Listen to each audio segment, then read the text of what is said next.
National aluminium company limited यानी नाल्को 1981 में इसका फाउंडेशन स्टोन रखा गया। पहला स्मेल्टर 1987 में लगाया गया। कंपनी नवरत्ना है और देश की एल्यूमिनियम खपत को सबसे ज्यादा ये मंजूरी देती है। वहीं पे बात की जाए इनके बिजनेसेस की, तो एल्यूमिनियम से लेके बॉक्साइट, एल्यूमिनिया, स्मेल्टर्स, तमाम तरीके की ये बिजनेसेस करते हैं। और इसी खास बातचीत में हमारे साथ मौजूद हैं सीएमडी नाल्को। सर, जी बिजनेस में आपका स्वागत है। सर, पहला सवाल, जिस तरीके से प्राइसिंग अभी हम लोग देख रहे हैं, किस तरीके से आपके वॉल्यूम एक्सपोर्ट्स हैं, वॉल्यूम किस तरीके से आप कंट्रोल कर पाएंगे, एक्सपोर्ट्स किस तरीके से हो रहे हैं, आगे चलते हुए आप उसको किस तरीके से देखते हैं, और साथ ही में चाइना का एल्यूमिनियम डंपिंग या एल्यूमिनियम वाला फैक्टर जो चाइना का है, उसको किस तरीके से आप देखते हैं? जहाँ तक एक्सपोर्ट की सवाल है, हम दो सेक्टर में एक्सपोर्ट करते हैं, एक एल्यूमिना एंड दूसरा एल्यूमिनियम। एल्यूमिना एक्सपोर्ट हमारा ज़्यादा है और एल्यूमिनियम एक्सपोर्ट हम बहुत ही कम एक्सपोर्ट करते हैं, but as a whole country से एल्यूमिनियम एक्सपोर्ट ज़रूर होता है। एल्यूमिना की एक्सपोर्ट की बात करें तो एल्यूमिना एक्सपोर्ट हम करीब करीब साल में 1.1 मिलियन टन एक्सपोर्ट करते हैं alumina. Of the late alumina की प्राइजेज़ में प्रेशर आए हैं। एल्यूमिना के प्राइजेज़ अगर हम लास्ट ईयर देखें तो लास्ट ईयर एल्यूमिना प्राइजेस हमको जो एवरेज मिले थे वो $485 एवरेज प्राइस थे। इस साल हमारे एल्यूमिना के एवरेज प्राइजेस जो आ रहे हैं वो अराउंड $350 के आसपास आ रहे हैं, और ये इसलिए कम हुआ है because of excess of alumina in the market. Indonesia में 2 न्यू रिफाइनरीज स्टार्ट हुए हैं और कुछ स्मेल्टर्स बंद हुए हैं। चाइना में अपने स्मेल्टर के ऊपर कैपेसिटी कैप लगाया गया है, वहाँ 45 मिलियन टन से ऊपर प्रोडक्शन नहीं करना है। मोजाल के स्मेल्टर की प्रोडक्शन कम हुई है। आइसलैंड में एक स्मेल्टर की कैपेसिटी कम हुई है। तो अभी एल्यूमिना मार्केट में एक्सेस है, तो एल्यूमिना के प्राइजेस के ऊपर प्रेशर है। ऑफ कोर्स एक्सपोर्ट हमारा हो रहा है, बट प्राइजेस के ऊपर प्रेशर है। एल्यूमिनियम की हम बात करें, एल्यूमिनियम एक्सपोर्ट यूएस में कुछ कम हुआ है। यूएस में जो पहले एक्सपोर्ट हो रहा था, वेदांता ज़्यादा एक्सपोर्ट कर रहा था। हमारा एक्सपोर्ट जो भी हो रहा था middle east and European market में है, वो भी वॉल्यूम्स कम है बिकॉज हमको इंडियन मार्केट में अच्छा प्राइस रिलेशन मिल रहा है, इसलिए हम एक्सपोर्ट्स बहुत कम कर रहे हैं।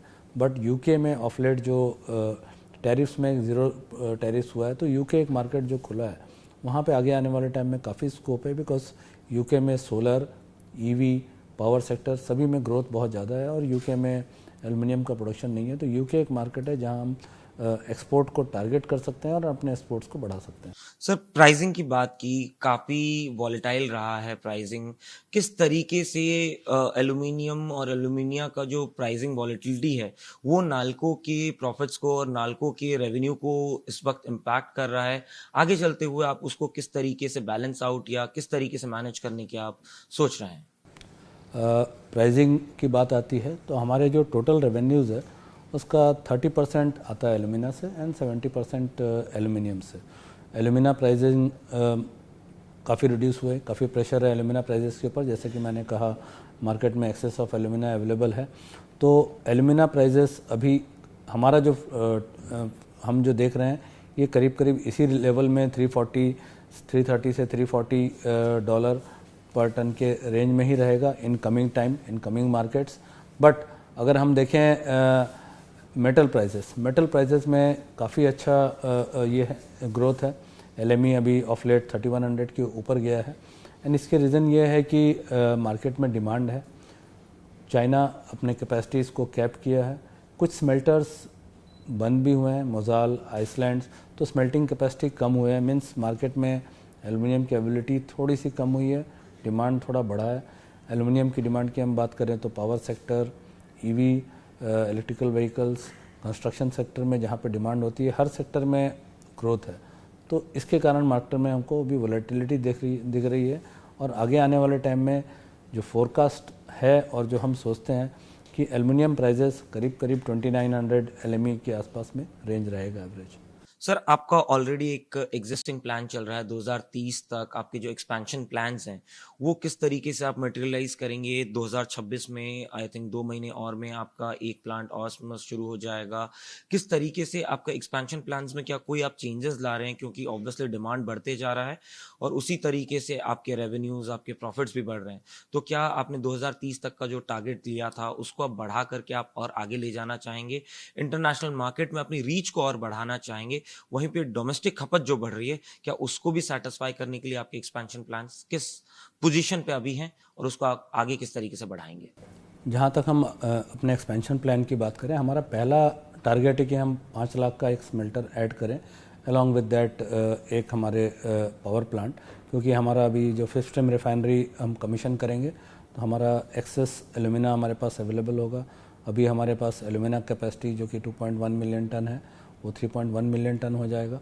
तो ये एक्सेस एलुमिना को हमको मार्केट में बेचना है, चूँकि एलुमिना प्राइजेज़ अभी काफ़ी प्रेशर में है, तो बहुत इंपॉर्टेंट है कि एलुमिना को हम एल्युमिनियम में कन्वर्ट करें।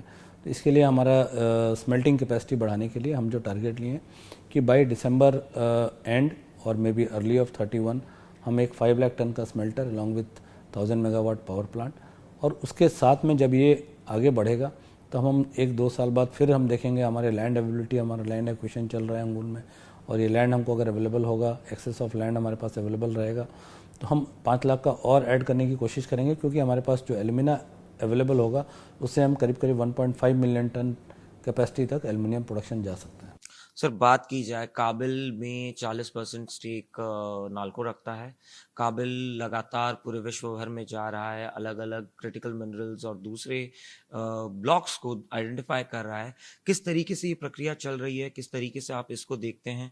क्रिटिकल मिनरल देश के लिए ज़रूरी है, देश के भविष्य के लिए ज़रूरी है, किस तरीके से आप इस आउटलुक को देखते हैं? काबिल में हमारा 40% स्टेक है।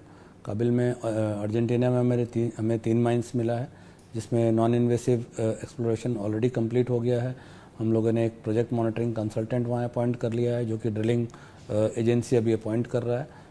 नेक्स्ट 1 और 2 मंथ्स में ड्रिलिंग हमारा स्टार्ट हो जाएगा, और हमारा टारगेट है कि उसको नेक्स्ट 1-1.5 ईयर्स में ड्रिलिंग करके, इन्वेसिव एक्सप्लोरेशन करके, पायलट प्लांट लगा के हमें एक रिज़ल्ट मिलेगा जिसमें हम कमर्शियल माइनिंग में एक डिसीजन ले पाएंगे कि किस लेवल की हमें कमर्शियल माइनिंग जाना है। साथ में ही हम ऑस्ट्रेलिया में कुछ जगह कुछ वर्किंग माइंस हैं जो कि अपने स्टेक्स सेल करने के लिए ऑफ़र दिए हैं, जिसमें हमारा कोल इंडिया, ओएनजीसी विदेश, काबिल और 1-2 पब्लिक सेक्टर मिलके एक ड्यू डिलिजेंस हो रहा है। अगर ये ड्यू डिलिजेंस हम सक्सेसफुल होगा तो वहाँ पे हम कुछ स्टेक परचेस करने के लिए वर्किंग माइंस में भी ट्राई करेंगे, जहाँ की एक मिनिमम ऑफ टेक एश्योरेंस रहेगा। वहाँ पे हमारा स्टेक जाने से हम कुछ लिथियम वहाँ से कंट्री में ला पाएंगे। सर इस वक्त अगर देश में देखा जाए तो सबसे ज़्यादा बात होती है एनर्जी ट्रांजिशन की। एनर्जी ट्रांजिशन की भी अगर बात करें तो उसमें भी रिन्यूएबल में जब हम जाते हैं, किस तरीके से आप इसको देखते हैं? आपकी कंपनी को, नाल्को को, किस तरीके से ये एनर्जी ट्रांजिशन हिट कर रहा है? पोल्यूशन कंट्रोल की बात हो रही है, नेट ज़ीरो कार्बन की बात हो रही है। 2047 प्रधानमंत्री नरेंद्र मोदी ने एक टारगेट दिया है कि नेट ज़ीरो का एक लक्ष्य है जिसको हमें भेदना होगा। किस तरीके से नाल्को इस और बढ़ रही है, अपने कदम कैसे बढ़ा रही है? एनर्जी ट्रांजिशन एक बहुत ही इम्पोर्टेंट एरिया है एल्युमिनियम सेक्टर के लिए, स्पेशली बिकॉज एल्युमिनियम सेक्टर में एल्युमिनियम प्रोडक्शन का कॉस्ट 35% कॉस्ट पावर कॉस्ट होता है, और as of date thermal power is the cheapest source of power in India, because India में हाइडल पावर बहुत ज़्यादा अवेलेबल नहीं है, और राउंड द क्लॉक पावर चाहिए। इसमें स्मेल्टिंग ऑपरेशन में 2 चीज़ इंपॉर्टेंट, एक तो पावर कॉस्ट, ऊपर से round the clock stable power. अगर पावर स्टेबल नहीं है, कहीं भी बीच में पावर अगर फेल किया तो उसमें स्मेल्टिंग ऑपरेशंस में हिंड्रेंसेज आते हैं, उससे लॉन्ग टर्म इफेक्ट आते हैं। तो अगर हम ग्रीन पावर की बात करें तो ग्रीन पावर हम परचेस कर सकते हैं, ग्रीन पावर हम लगा भी सकते हैं, बट ग्रीन पावर क्योंकि राउंड द क्लॉक अभी अवेलेबल नहीं है, उसमें बैटरी स्टोरेजेस की कॉस्ट ऐड होंगी। अगर हमको राउंड द क्लॉक उसमें चाहिए तो ये पावर कॉस्ट बढ़ेगा। ये अभी जो हम पावर जनरेट कर रहे हैं, ये कॉस्ट हमारा आ रहा है करीब 3.15 रुपीज़ पर यूनिट कॉस्ट आता है, और आज के डेट में अगर ग्रीन पावर की बात करें round the clock along with battery storage, ये करीब 4.5 से 5 रुपया पर यूनिट हो जाएगा। तो ये स्मेल्टिंग कॉस्ट को काफ़ी बढ़ाएगा। तो आगे आने वाले टाइम में अगर हमें ग्रीन में जाना है तो स्मेल्टिंग का कॉस्ट, एल्युमिनियम का कॉस्ट बढ़ेगा कंट्री में।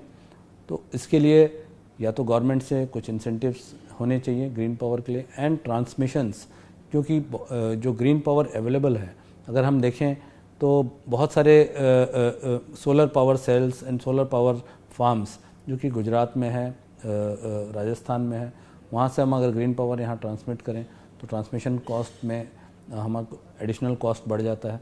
तो वहाँ पे अगर कुछ रिलैक्सेशंस मिलेंगे, ग्रीन पावर कॉस्ट कम होगा और round the clock green power available होगा, तो स्मेल्टिंग में ग्रीन एल्युमिनियम की तरफ हम शिफ्ट कर पाएंगे। सर, ग्रीन पावर से आगे बढ़ते हैं, जाते हैं ग्रीन एल्यूमिनियम की तरफ। और किस तरीके से ग्रीन एल्यूमिनियम की बात होती है, किस तरीके से उसका प्राइसिंग पे इम्पैक्ट आता है, क्योंकि उसका सबसे, जैसे ग्रीन की बात करते हैं वहाँ पे एक प्रीमियम ऐड हो जाता है। किस तरीके से उसको आप देश में आगे बढ़ते हुए देखते हैं और वो कितना इम्पैक्ट एक्चुअली मार्केट में, डोमेस्टिक में भी, इंटरनेशनल में भी वो डाल पाएगा? ग्रीन एल्युमिनियम की अगर आप बात करते हैं तो वहाँ पावर ही एक बहुत इंपॉर्टेंट फैक्टर है, बिकॉज एल्युमिनियम में जो CO2 एमिशन है, CO2 एमिशन अभी एज ऑफ डेट जो 17 के आसपास है, ये इसका 85% contribution is from thermal power plant. जो थर्मल पावर प्लांट जहाँ से हम पावर लेते हैं वहीं से एमिशन 80% 85% कंट्रीब्यूट करता है हमारे ओवरऑल CO2 एमिशन को टोटल में। तो हमें अगर CO2 एमिशन कम करना है तो हमें अपने पावर प्लांट्स में एमिशंस को कम करना है, या तो हमें थर्मल से शिफ्ट करना पड़ेगा सोलर में, तभी हमारा कम हो सकता है, या फिर हम जो CO2 एमिशन कर रहे हैं वहाँ पे हमको CO2 कैप्चर करना पड़ेगा, कैप्चर करके उसको कन्वर्ट करना पड़ेगा। As of date CO2 capture and utilisation में बहुत ज़्यादा टेक्नोलॉजी हमारे पास अवेलेबल नहीं है। कुछ जगह कुछ पायलट प्रोजेक्ट्स चल रहे हैं, हम भी कुछ पायलट प्रोजेक्ट्स ले रहे हैं कि CO2 हम कैप्चर करके कर सकें, बिकॉज कैप्टिव जो थर्मल पावर प्लांट है वही एक अभी lowest source of power available है हमारे पास में। तो ग्रीन एल्युमिनियम की हम अगर बात करते हैं तो ग्रीन एल्युमिनियम में जाना है तो हमें ग्रीन पावर में शिफ्ट होना ही पड़ेगा, और ग्रीन पावर में शिफ्ट करना है तो एल्युमिनियम का कॉस्ट एज ऑफ डेट बढ़ेगा, because as of date green power की कॉस्ट ज़्यादा है। तो वहाँ पे हमको जो प्रीमियम मिलेगा और जो हमारा कॉस्ट बढ़ेगा वो बैलेंस आउट करना बहुत इंपॉर्टेंट है। सर, बात की जाए, कुछ ही दिनों में बजट आने वाला है, पूरी देश की निगाहें बजट पे रहती हैं, निर्मला सीतारमण जी पे रहेंगी। नाल्को या एल्यूमिनियम कंपनीज के लिए, या नाल्को जैसी कंपनीज के लिए देश की जो PSUs हैं, वो क्या ऐसी चीज़ें एक्सपेक्ट कर रही हैं इस आने वाले बजट से, या क्या उम्मीदें लगा रखी हैं नाल्को ने आने वाले बजट से?